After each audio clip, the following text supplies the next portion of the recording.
Okay, welcome to GreenVille, the show where I talk about sustainability and zero waste and whatever else comes up. I'm Gage. This is episode 1. Welcome. Like I said, this is going to be a show that's mainly about sustainability and zero waste. The reason that it's going to focus on those is I'm partnering with a company called DeliverZero. And what they do is they provide sustainable and reusable containers for delivery and takeout. The way it works is you order it, it comes, you eat your food, and then you either return it to a pickup spot, which they're all over the place if you live in a city that carries DeliverZero already. And if you don't want to drop it off, you can actually schedule a pickup time, and you have like 3 weeks to do that. DeliverZero.com, you can order through there. They have an app, DeliverZero. Check it out. Yeah, so I'll be talking about climate things, right? Because at the end of the day, what else matters? What could be more important than the Earth coming to an end? And I really can't think of anything that would be worse, that would ruin my day more than that. So I actually got a couple of things that I was gonna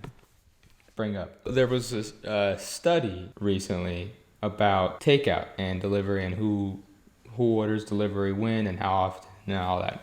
And it said that 42% of U.S. adults order delivery at least 3 times a week, which makes sense, right? It's like delivery apps are huge. People are busy. The rat race, the old rise and grind.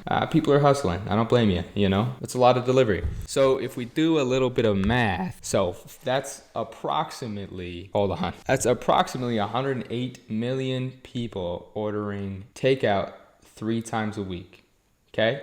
So you get that figure in your head. That's a lot of people. So if we assume that the order comes to at least 2 packages, 2 separate boxes or bags or containers, right? You got your burger and your fries, or your soup and your bread sticks. That means that there's on the low end, baseline, because in reality, how many people are only getting 2 containers when you order takeout? 648 million takeout containers a week just in the US. That's too many. Hey, too many. It's crazy that we've got like a garbage island floating around the ocean and record heat waves, and that number just keeps steadily coming in, right? Every week, 648 million more packages just into the landfill, just to go sit for hundreds and thousands of years and sit there, not doing anything. So if all 648 million of those containers were reusable with a 95% return rate, which is actually less than DeliverZero's average return rate, which is 98%, GHG emissions would be reduced by 75,231 tons. That's the equivalent of taking 16,354 cars off the road. And that figure is only including that 42% who ordered specifically delivery 3 times a week at least. So that doesn't include any of the takeout orders or any of the people who order less frequently, once a week, twice a week, anything less frequently. It's insane to me that pollution, garbage, right? Like, it's a problem that we've had for decades. And this company seems to have solved it in a really simple, easy to use way. So why not, right? Like, why hasn't the whole world just jumped right on board? You know what I'm saying? It's insane to me. I'm sure it has something to do with some sort of bureaucratic nonsense, some lobbyists that have in with big plastic, I don't know. But it's on you and me to fix these things. So the other thing that's been kind of like dominating the news cycle as far as like climate goes, the paintings.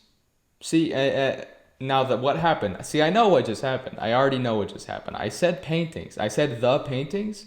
And you had a visceral response, one way or the other. I know you did. You either completely agree with the protesters and you are, angry that anyone would even be upset about the protest, and there are much bigger fish to fry and the climate is more important than art, and you're right. Or you are completely on the side of there's better ways to bring this up. Don't ruin art in the process. You're, causing a bigger problem than you're solving. And I mean, you're wrong, and it's okay. Like, we can move on, we can agree, and we can figure it out. So here's the thing. In every case that I know of, unless I'm wrong, which I could be, none of the paintings have been harmed at all, right? They're covered in glass. There's protective They wouldn't just leave priceless paintings out in open air where like toddlers can sneeze on them. So they're fine. And the other thing is, you're talking about it,